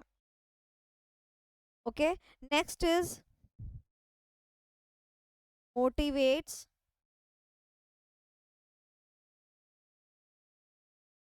इनोवेशन। तो ये आपके कुछ कीवर्ड्स हैं जिसको कि आपको यूज करना ही चाहिए आपको अपने आंसर लिखते वक्त। पक्का ना? इजी है ना आपके लिए? कोई दिक्कत तो नहीं है? तो पहचानना बहुत आसान हो जाता है ये वाला क्वेश्चन, मुझे तो नहीं लगता। चलिए 36 हम लोग कर चुके हैं, 37 अपन कर लेते हैं। आई गेस 37 हमने करा है कि नहीं करा है, मुझे याद नहीं आ रहा। ये वो वाला है, कर लो, नहीं किया ना, कर लेते हैं, इजी है। चलो तुम करना, मैं नहीं करूंगी। Identify and explain the current stage, क्या बताना है, स्टेज बतानी है फ्रॉम द लुबेन्स 3 स्टेज। लुबेन वर्ड आ गया ना, तो क्या खटकना चाहिए, कर्ट लुबेन का 3 स्टेज मॉडल खटकना चाहिए। कौन कौन सी 3 स्टेजेस थी, प्राची को याद है, प्राची फटाफट बताओ। unfreeze, change, refreezing. बहुत बढ़िया। तो इसमें से हमें ये बताना है कि जो कंपनी है ना, ये कौन से स्टेज पर करंटली है, आइडेंटिफाई करना है और एक्सप्लेन करना है, ठीक है। And this is a case study, ये आप होमवर्क में लिख लीजिए, ये आप करेंगे ही करेंगे, करेंगे ही करेंगे, this you will write. Yes, तो Prachi you gonna read the question and let me know. सारे बाकी पूर्वांचल तो आप भी पढ़िए एंड मुझे क्यों का आंसर जरूर दीजिए कि ऐसे स्टेज पर वो क्यों है। Yes Prachi, over to you.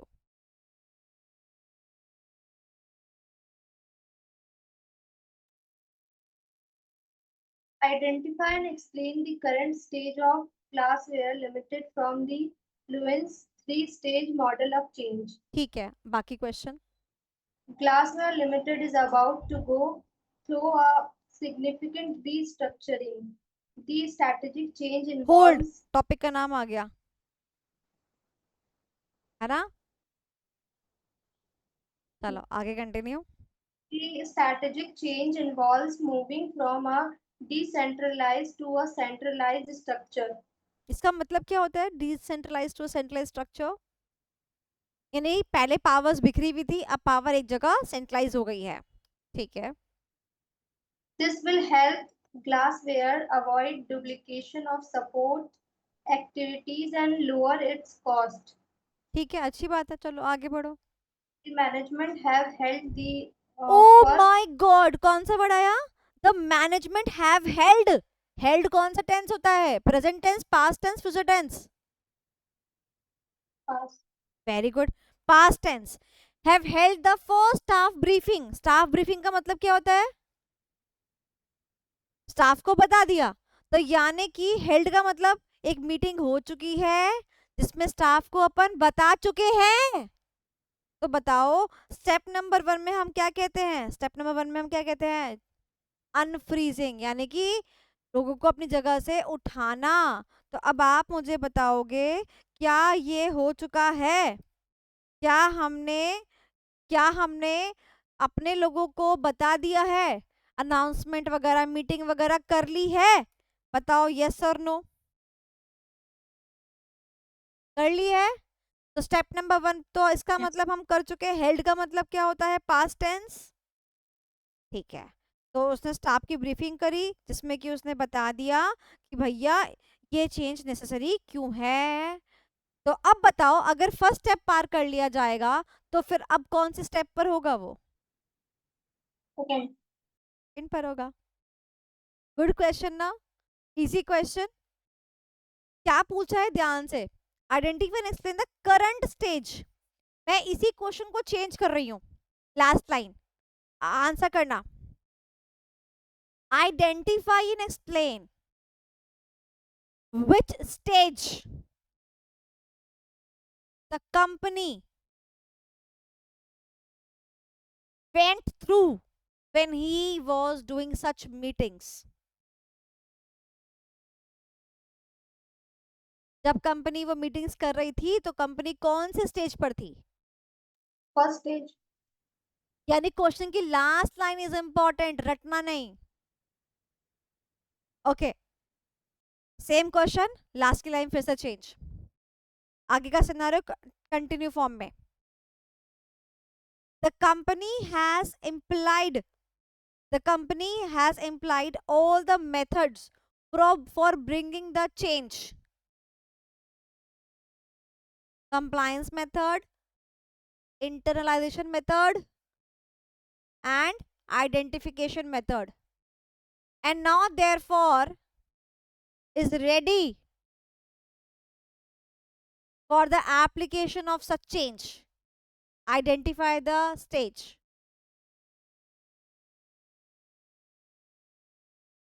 third stage, Refreeze. third stage, refreezing। Now the company is doing the meetings and doing such task again and again to make that change permanent. ये भी कौन से स्टेज पर आएगा? स्टेज नंबर 3 पर आएगा। So you do not have to ratify all that. You just have to understand the need of the question.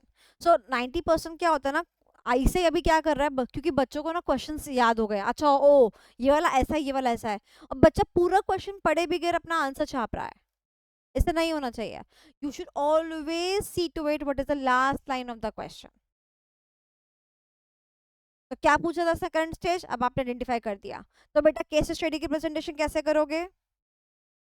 Heading Kurt Lewin 3 step, fact of the case लिख दोगे, 2 पॉइंटर्स लिख दोगे, related concept लिख दोगे। Concept में क्या लिखोगे? Kurt Leeuwin ने 3 स्टेज मॉडल दिया है, और 3 स्टेज मॉडल के सिर्फ और सिर्फ क्या लिखोगे बताओ? सिर्फ स्टेज के नाम लिखोगे, स्टेज का नाम लिखोगे। कौन कौन सा नाम है? 3 स्टेप ये रहे। एनालिसिस पार्ट पे जाओगे, उनको बोलोगे कि फर्स्ट स्टेप पार हो चुका है और सेकंड स्टेप में कंपनी है, और सेकंड वाले स्टेप को यानी अनफ्रीजिंग, सॉरी क्या नाम है, चेंज को ही क्या करोगे? एक्सप्लेन कर दोगे कि चेंज करने के लिए उसके पास ये ऑप्शंस हैं। तो अनफ्रीजिंग के बारे में बताओगे कि कंपनी ऑलरेडी जा चुकी है, कर चुकी है स्टेप को, और करने वाली है स्टेप नंबर 2, और आगे जाके फिर क्या करेगी? स्टेप नंबर 3 परफॉर्म करेगी। बात खत्म। एंड कंक्लूजन में identify and explain the current stage, तो आप लिख दोगे the classware company is right now in the second stage of as far as the Kurt Lewin 3 stage model of change is considered. Done done done done. चलो question number 38, again from the leadership style. I believe मैं तो उसको repeat ही mark कर देती हूँ, अपन कर ही चुके हैं तो अभी और क्या करें, है ना? कर लोगे ना? एक काम करो, ये वाला जो क्वेश्चन है ना, इसमें जरा कीवर्ड मार्क कर दो। मैंने आपको अभी ऊपर कीवर्ड मार्क कराए थे, जरा आप कीवर्ड मार्क कर दो, अगर आप मुझे करके दे सकते हो तो।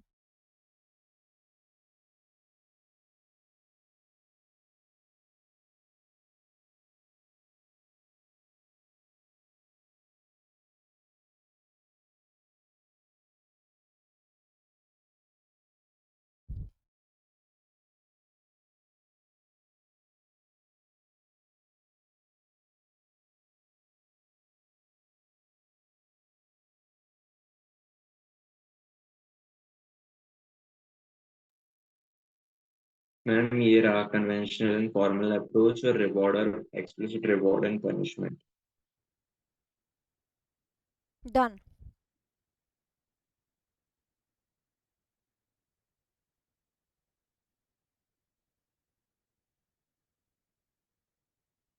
अच्छा, इसके अंदर ना एक चीज और भी है, जो भी ध्यान आई तो मैंने कहा मैं आपको बता देती हूँ।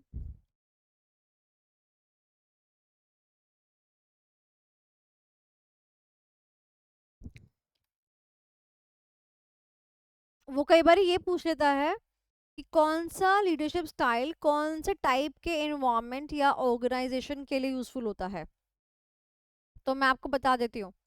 देखो, टर्बुलेंट वर्ड आया ना, टर्बुलेंट का मतलब क्या होता है? जैसे फ्लाइट में होती है ना, है ना, ऐसे ऐसे। हाँ, तो जहां पर ऑर्गेनाइजेशन स्टेबल नहीं है, टर्बुलेंस है। जहां पे जस्ट अभी आपने ऑर्गेनाइजेशन में आपने अभी काम शुरू किया है, या फिर जहां पर आप अभी एंड पर मोमेंट पर हैं, या फिर ऐसे ऑर्गेनाइजेशन में जो पुअरली परफॉर्म कर रहा है, वहां पर क्या लग जाता है? ट्रांसफॉर्मेशन लग जाता है। इसी तरीके से याद करने की टेक्निक सिखाती हूँ।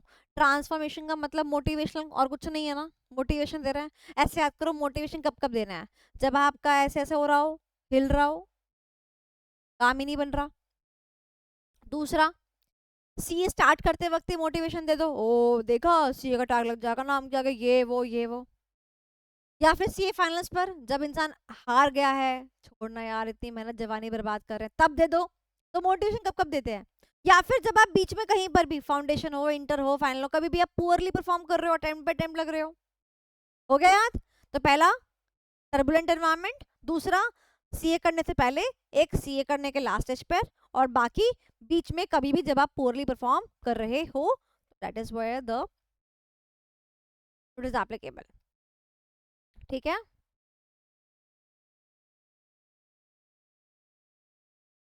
ये आप याद रखना।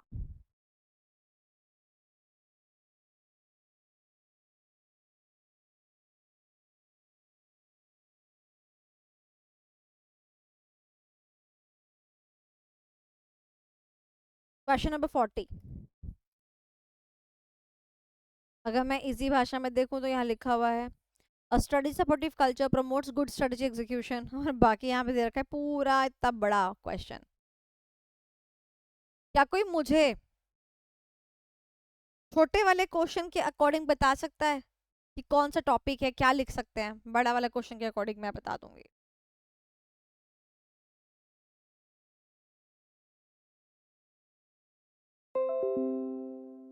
बता सकता है कोई? अ स्ट्रैटेजी सपोर्टिव कल्चर यानी कि कैसा कल्चर है जो स्ट्रेटजी को सपोर्ट कर रहा है। तो अगर ऐसा कल्चर होता है तो it promotes good strategy execution. Obviously तो कल्चर कैसा है जो स्ट्रेटजी को क्या कर रहा है, सपोर्ट कर रहा है, तो ऑब्वियसली आपकी स्ट्रेटजी भी क्या हो पाएगी, अच्छे से एग्जीक्यूट हो पाएगी। मैंने आपको क्वेश्चन की इंग्लिश टू हिंदी कर दी। अब आप मुझे बता सकते हो कि इसके अंदर कौन सा पार्ट ऑफ द आंसर आएगा? Culture is an ally. Yes, culture an ally और एन ऑब्स्टेकल। एली का मतलब क्या होता है, प्लस पॉइंट, और ऑब्स्टेकल का मतलब क्या होता है, रोड़ा, बीच में प्रॉब्लम। तो यहाँ पर क्या है, ये क्या है, प्लस पॉइंट है। तो जब प्लस पॉइंट होता है तो it is considered as an Eli.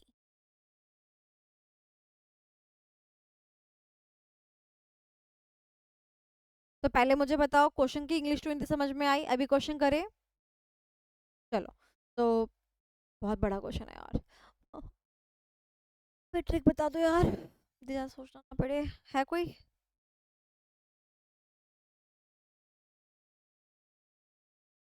चलो पढ़ लेती हूँ मैं खुद ही। Jupiter Electronics Limited is known for its ability to come, बहुत बोरिंग लग रहा है कोई टेक्निक क्या गाइस? हम लास्ट लाइन पढ़ लो। मैं लास्ट टाइम पढ़ लूँ? What aspects of an organization are been discussed over here, बताओ, कुछ पता नहीं चला। एक और लास्ट टाइम पढ़ लेती हूँ। They are closely values practice norms. Values practice norms पढ़ के मेरा दिमाग की घंटी बज गई है। वैल्यू वर्ड में कहाँ पढ़ती हूँ, कल्चर में पढ़ती हूँ। अब थोड़ा मेरा दिमाग जो है चलना शुरू हुआ। ठीक है, कल्चर दिमाग में रख के मैं क्वेश्चन को रीड करती हूँ। मैं क्यों रीड करूँ जब तरुण है मेरे पास? तो Tarun, do the honours. Jupiter Electronics Limited is known for its ability to come out with a path-breaking products. ओह, ऐसे प्रोडक्ट लेकर आता है कि मतलब लोगों की सांस अटक जाए। आहा, क्या बात है। So the work environment at Jupiter's is relaxed and casual, yet there is a very strong commitment to deadlines. ओह, कह रहे हैं कि इस कंपनी में आने का जाने का टाइम कोई भले फिक्स ना हो, बच्चे कुछ भी पहना है, there is no formal approach. बच्चा टी शर्ट जीन्स में आ रहा है भाई, पजामे में आ रहा है भाई, कैजुअल है, बट डेडलाइंस के प्रति काफी अच्छी कमिटमेंट है। तो मुझे एक बात समझ में आई कल्चर की पॉइंट ऑफ व्यू से कि यहाँ पर पॉजिटिविटी देखने को तो मिल रही है भाई। कमिटमेंट डेडलाइंस पे तो है ना, बात खत्म हो गई।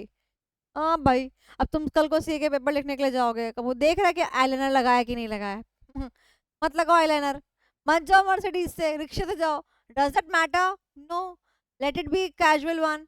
बट कमिटमेंट टू डेडलाइंस वो मेन चीज है कि हाँ पेपर 3 घंटे में कंप्लीट कर रहे हो कि नहीं कर रहे हो, है ना? ओके, आगे चलते हैं। Employees believe in work hard, play hard ethic. ओ भाई, हम तो और 2 कदम आगे, work hard and play harder. हम तो ऐसे वाले हैं, वर्क हार्ड ट्रैवल हार्डर, हम तो ऐसे वाले हैं। बट ये तो प्ले हार्ड वर्क हार्ड। ओ चलो ठीक है, गुड वन गुड वन। चलो आगे चलते हैं। The organization has moved away from formal and hierarchical setup to a, to a more results-driven approach. अरे तुम ये मैडम मैडम मत बोलो आज से मेरे को। ऐसा सुना रही हो, और सारी क्या हाल चाल है, मस्त मौज है ना, ऐसे ऐसा बात किया करो, ऐसा करके काम करेंगे। कोई कोई सर मैडम कहने की जरूरत नहीं है, कोई हायरार्की नहीं, कोई सुपीरियर नहीं, कोई सबऑर्डिनेट नहीं। बस क्या मिलना चाहिए मेरे को, रिजल्ट मिलना चाहिए, बात खत्म। ठीक है, okay. Employees are committed to strategies and work towards achieving them. और क्या चाहिए, मतलब बताओ और क्या चाहिए? कमिटेड टू स्ट्रेटजीज हैं, जो स्ट्रेटजी बनाई जा रही है वही स्ट्रेटजी पर लोग काम कर रहे हैं, और क्या चाहिए? बच्चे मैम बोले बट होमवर्क करके नहीं लेके आए, इससे तो बेटर यही है कि मैम ना बोले और होमवर्क करके लाएं। Isn't it? बात तो सही। They guard innovations, maintain confidentiality and secrecy in their work. They are closely related to values, practices, and norms of बताओ, organization. Of तो an सारा organization. क्वेश्चन किसके अराउंड घूम रहा है? The word values, the word culture. Now you people have to tell me कि direct question है कि इनडायरेक्ट क्वेश्चन है? डायरेक्ट क्वेश्चन है, डायरेक्ट क्वेश्चन है ना? इतना बड़ा क्वेश्चन पढ़ लिया, डायरेक्ट कहाँ से हो गया? इनडायरेक्ट क्वेश्चन है। Direct. अभी बताओ, एप्लीकेशन बेस्ड है, केस स्टडी है? Yes. What aspects of an organization are being discussed? Explain. This is an application based question, क्योंकि कंटेंट अपने पास है नहीं ना, हल्का सा उठाएंगे कल्चर से, फिर इस कंपनी के अकॉर्डिंग लिख देंगे सारा का सारा। कंपनी के कल्चर के बारे में सारे वही चीजें लिख दो। कंपनी भले फॉर्मुलाइज अप्रोच यूज ना करती हो, बट कमिटमेंट रखती है, डेडलाइंस रखती है, ये वो सारी बात लिख दो। Isn't it? तो क्या करना है, क्वेश्चन कंटेंट जो है ना, कहाँ से उठाना है? यहाँ से, क्वेश्चन में से उठाना है और आंसर में पेल देना है कि भाई कंपनी वैसे तो रिलैक्स्ड है, कैजुअल है, बट वैसे कमिटमेंट रखती है। Company work hard play hard की एथिक्स यूज करती है। कंपनी फॉर्मुलाइज अप्रोच तो नहीं रखती है, बट रिजल्ट ड्रिवन अप्रोच रखती है। ये सब क्या है? कंपनी का कल्चर बताती है। So therefore the company is having good supportive culture and hence it is an ally. ally का मतलब क्या होता है? ally का मतलब क्या होता है? Support.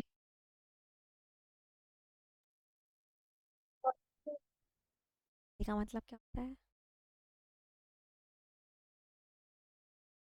ally का मतलब होता है बॉयफ्रेंड और गर्लफ्रेंड, समझ रहे हो? यानी temporary bond, temporary plus point, and it is just like a joint venture. But पति पत्नी इज लाइक LIC, जीवन के साथ भी जीवन के बाद भी, तो that is a partnership. Okay, तो जब जब ये कल्चर रहेगा तब तक स्ट्रेटजी वैसे वैसे इंप्लीमेंट होती रहेगी। तो ये दोनों क्या आपस में एली हैं। कल्चर तो कभी भी चेंज हो सकता है, जरूरी है बॉयफ्रेंड जो है यस बोले शादी करने के लिए? नहीं। तो इसलिए वर्ड का यूज किया गया एली। एली का मतलब temporary supporter, ally, and it has been derived from the word alliance. जैसे कभी कभी आपस में देश क्या बन जाते हैं? एली बन जाते हैं, साथ मिलके किसी तीसरे देश के ऊपर डिशुम डिशुम कर रहे होते हैं। Okay, done done done done. ये क्वेश्चन मेरा होमवर्क, एक क्वेश्चन तो मेरा भी बनता है ना, इजंट इट? चलो ये क्वेश्चन मैं आपको लिख के दूंगी। It is a good question, application based question है। I will draft it for you. Ma'am इसमें मतलब एक चीज ये समझ नहीं आ रही, मतलब ये, मतलब इसको ऐसे भी तो मान सकते हो कि वो सिर्फ कल्चर के बारे में बात कर रहा है, मतलब ये समझ नहीं आ रहा कि एली की मतलब एली क्यों है? ओके, क्वेश्चन पूछते हो, आंसर करना। कल्चर कैसा है, अच्छा है खराब है? अच्छा है। अच्छा है, तो कल्चर अगर हम्म। अच्छा आता है तो स्ट्रेटजी को सपोर्ट करता हुआ होता है ना। अगर हम्म। कल्चर अच्छा नहीं है यानी कि स्ट्रेटजी को सपोर्ट नहीं करता हुआ है। लिखा हुआ है कि we are meeting the deadlines, we are committed to strategies, लिखा हुआ है यहाँ पर word. So that means it is an ally to the strategy, यानी कि स्ट्रेटजी के साथ साथ चल रहा है हमारा culture. So this is a strength of the organization. तो देखो, हम बोलते हैं ना कल्चर एली कब बनता है और ऑब्स्टेकल कब बनता है? जब कल्चर और स्ट्रेटजी कंपैटिबल होते हैं आपस में, तो दे बिकम एली, यानी दोनों पैरेलल चल रहे हैं, and hence it is a strength for the organization, right? तो एली में क्या होता है? It becomes the strength, and obstacle में क्या होता है? It becomes the weakness. And obstacle होता है तभी तो प्रॉब्लम होता है, और तभी इसको चेंज करते हैं। इजी? Yes. चलो भाई, कभी कभी मुझे ऐसा लगता है जैसे पता था, मेरे लिए तो मतलब ऐसा होता है कि this is a nursery topic, है ना, बट फिर मैं तुम्हारे पीओवी से सोचती हूँ, तुम अगर इतने इंटेलिजेंट होते तो मेरी क्लास में इतने बैठे होते। I have to make you intelligent, right? तुम्हारे दिमाग के पर्चे मुझे खोलने हैं। ओके, तो even if you read the question, it is an application based question, right? सबका आंसर डिफरेंट डिफरेंट हो सकता है। Okay, next question we have done. Question number 42। Question number 42, identify and discuss the leadership style adopted by Anshuman. तो ये question एक case study है, और इस केस स्टडी को मैं आपको दे रही हूँ 1 मिनट। आपको पूरी केस स्टडी पढ़नी है और मुझे बताना है कौन सा लीडरशिप स्टाइल है, और कीवर्ड्स मार्क कर रहे हैं अपनी बुक के अंदर। Time starts now.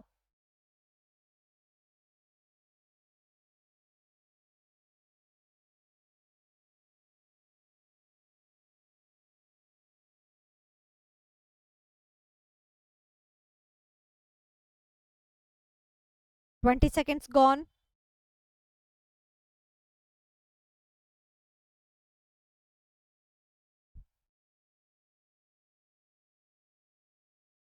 Forty seconds gone. Read the question again and mark all the keywords. Do not ignore any keyword.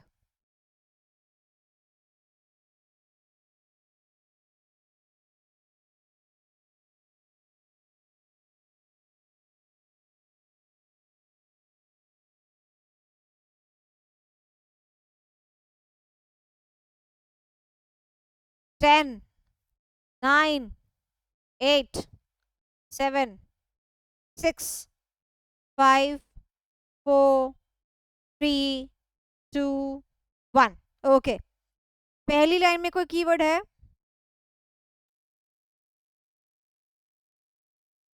नहीं। फ्लाइंग चप्पल। फ्लाइंग चप्पल।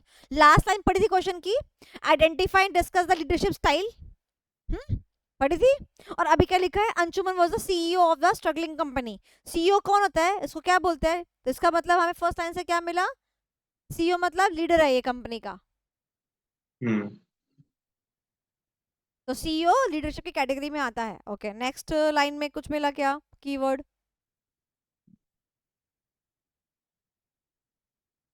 टीम। यहाँ भाई वो लीडर है और एक इसकी टीम है। नेक्स्ट, थर्ड लाइन में कुछ मिला क्या? Communicating his vision. Very good, vision. और भी कुछ मिला क्या? Encourage them to think outside the box. Thank God. Mm, तब से मेरा mm. ऐसे धक धक धक धक कर रहा था, पता नहीं तुम बोलोगे नहीं बोलोगे। भाई साहब दूसरों को आउट ऑफ द बॉक्स सोचने के लिए एंकरेज कर रहा है गाइस, इनोवेशन लाने की बात कर रहा है। Take risk and be creative. और ये सारी बातें कौन करता है वैसे? विजन के बारे में जो हम बात करते हैं, think out of the box, कुछ क्रिएटिविटी इनोवेशन के बारे में बात करते हैं, तो किसकी तरफ इंडिकेशन जा रही है? Transformation. ठीक है, नेक्स्ट लाइन में कोई keyword? He also invested in training programs to help employees develop new skills. इसमें तो कुछ भी नहीं है। Next line, Rewarded employees. For their hard work which increase the job satisfaction. Oh shit, reward system तो transaction में होता है, हम तो कंफ्यूज यहाँ ही गए हैं। उसके बाद next, as a result the company begin to see the positive changes.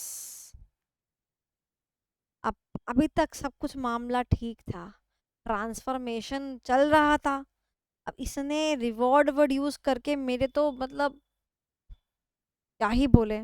तो बताइए फिर अब क्वेश्चन को क्या क्वेश्चन में क्या लिखा है? Identify and discuss the leadership style adopted by the Anshuman. बताओ फिर क्या किया इसने? Transformation, option A, option B transactional, option C both, option D none. Ma'am पिछले क्वेश्चन की तरह छोड़ भी तो सकते थे। हाँ छोड़ सकते थे इस क्वेश्चन को, बट मुझे पता था इस क्वेश्चन की लास्ट लाइन ही बड़ी मजेदार है, कीवर्ड्स का ही तो खेल था। शिट यार, रिवॉर्ड सिस्टम और ये सब तो उसमें था यार, शिट क्या ही करें। ट्रांसफॉर्मेशन अच्छा खासा लिखा था, बताओ क्या ही करें। आंसर में क्या दिया है? ट्रांसफॉर्मेशन। तो ट्रांसफॉर्मेशन तो है। हाँ हाँ, आंसर में भी दिया है, दिल में भी आ ही रहा है। अब क्वेश्चन ये है कि ट्रांजैक्शनल है या नहीं है। हम्म हम्म। और अगर एमसीक्यू में आ गया तो क्या करेंगे भाई? मैम हम उसमें ये था कि रिवॉर्ड और पेनल्टी फॉर अचीवमेंट और नॉन अचीवमेंट टास्क, पर इसमें है कि जॉब सेटिस्फेक्शन और कमिटमेंट के लिए। कमिटमेंट क्या होता है? कर लोगे तो मिल जाएगा, नहीं करोगे तो नहीं मिलेगा। कमिटमेंट क्या होता है? जो तुम कभी फॉलो नहीं करते हो। वही तो बात कर रहा है ना वो भी, अचीवमेंट और नॉन अचीवमेंट मतलब कमिटमेंट। तो ऐसा तो नहीं है कि दोनों स्टेटमेंट अलग अलग है, सेम ही स्टेटमेंट है।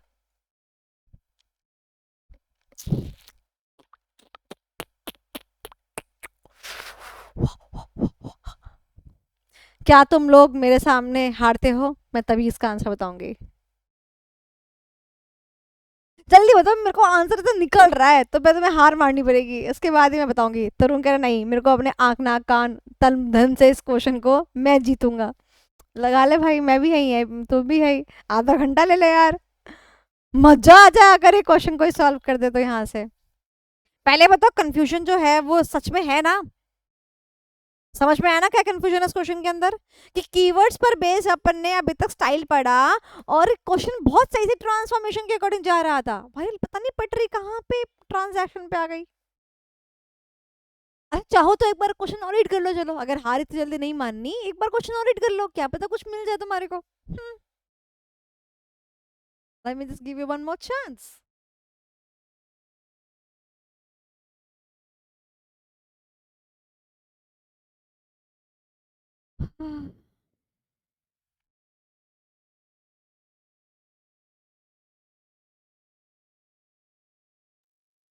मैम ये जो लाइन है, ये encourage them to think outside the box and take risk and be creative, इस लाइन से लग ही रहा है कि ये ट्रांसफॉर्मेशनली होगा। हाँ हमें भी लग ही रहा है, क्वेश्चन तो ये है ही नहीं। हमने तो ये बोल दी, ट्रांसफॉर्मेशन तो काफी हद तक लग रहा है। इवन नीचे आंसर में भी ये लिखा हुआ है। क्वेश्चन ये है कि जो ये लाइन लिखी है ना, he regularly recognise and reward employees for their hard work, bla bla bla bla, ये लाइन की वजह से ट्रांजैक्शन के ऊपर क्वेश्चन मार्क आ रहा है। तो मुद्दा तो इस लाइन का है। क्यों पूर्वांशी, मुद्दा तो इसी पॉइंट का है ना। बताओ, तरुण को क्वेश्चन समझ नहीं आया अभी तक। तो गाइस आप लोगों ने हार मान ली है। चलो फिर ठीक है। थोड़ा सा मैं बताती हूँ आपको क्या लिखा है, दोबारा से स्टेटमेंट पढ़ो। ही रेगुलरली रिकॉग्नाइज्ड एंड रिवॉर्डेड, यानी उसने हमेशा क्या किया, लोगों के एफर्ट्स को रिकॉग्नाइज किया और लोगों को रिवॉर्ड्स दिए, या इवन पेनल्टीज वगैरह, whatsoever is the hidden thing, for their hard work, जो भी उन्होंने हार्ड वर्क किया उसके लिए उसने रिवॉर्ड किया, विच इंक्रीज्ड देयर देयर यानी एम्प्लॉइज का job satisfaction and the commitment. ठीक है, तो मैंने अभी इंग्लिश टू हिंदी करी है। ओके, तो अब मैं आपको ये बोलना चाहती हूँ, यहाँ पर उसने साफ साफ बोला कि रेगुलरली वो क्या करता था, बेसिकली रेगुलरली वो रिवॉर्ड एंड पेनल्टी सिस्टम पे काम करता था। और रिवॉर्ड और पेनल्टी सिस्टम कौन सा होता है? ट्रांजैक्शन वाला होता है।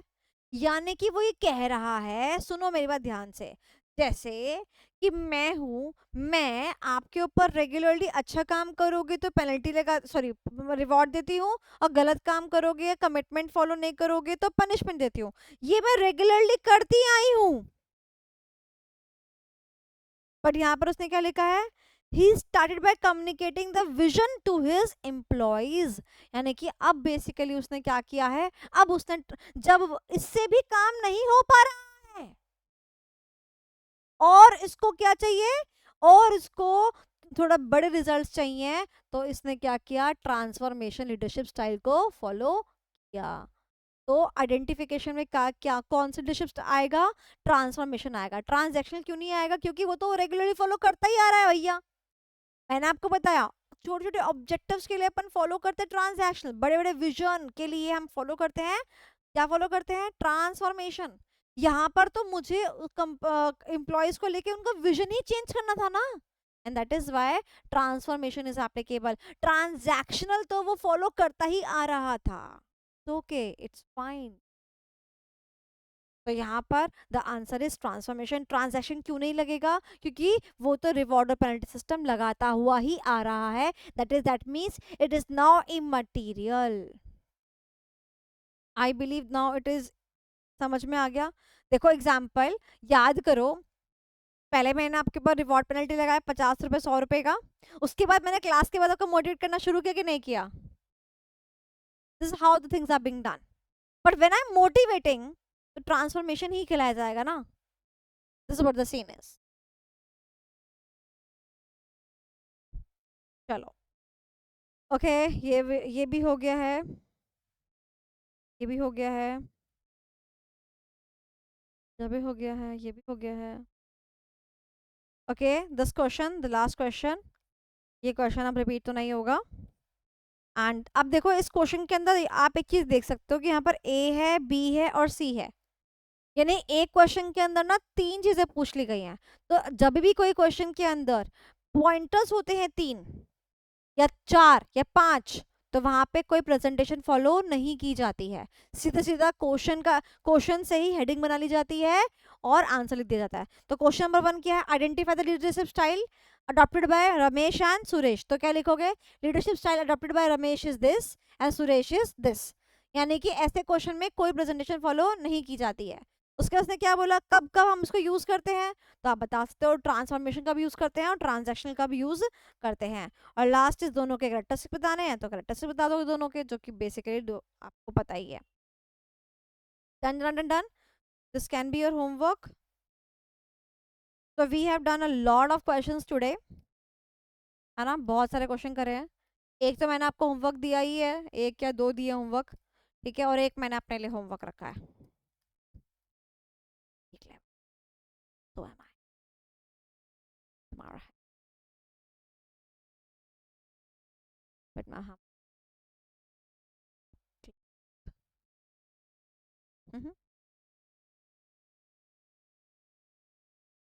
एनी डाउट, आज की कक्षा के ऊपर कोई डाउट है, नहीं?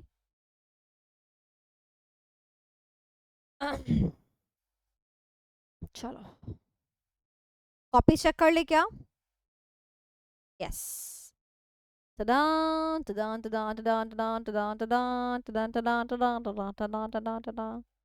सबसे पहले हम तरुण की कॉपी को डाउनलोड करेंगे, बट तरुण की कॉपी बड़ी कॉपी है, इसलिए हम पूर्वांचल के पास चले जाएंगे, ये सही है। मीनिंग,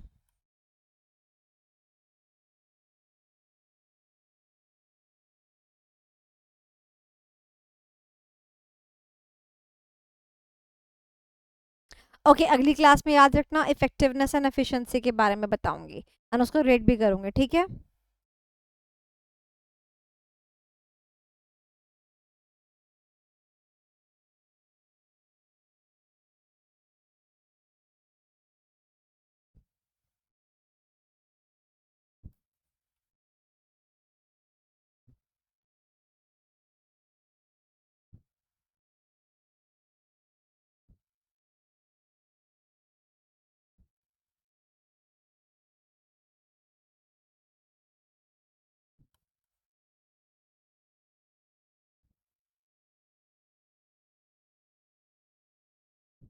ओहो ऑडिट भी घुसा दिया, ज्यादा ही पढ़ लिया भाई, क्या बात है। चलो तरुण की कॉपी हम कल चेक करेंगे। तरुण प्लीज बोल रहा है, चैट बॉक्स पे बोल रहा है प्लीज, तो मैं तरुण की बात का मान रख लेती हूँ।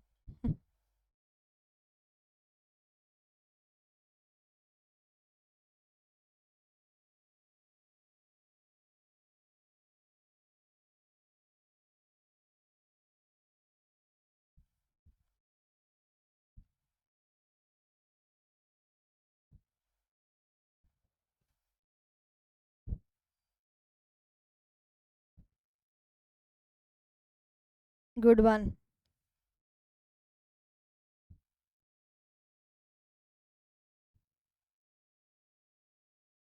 ठीक है, ओके।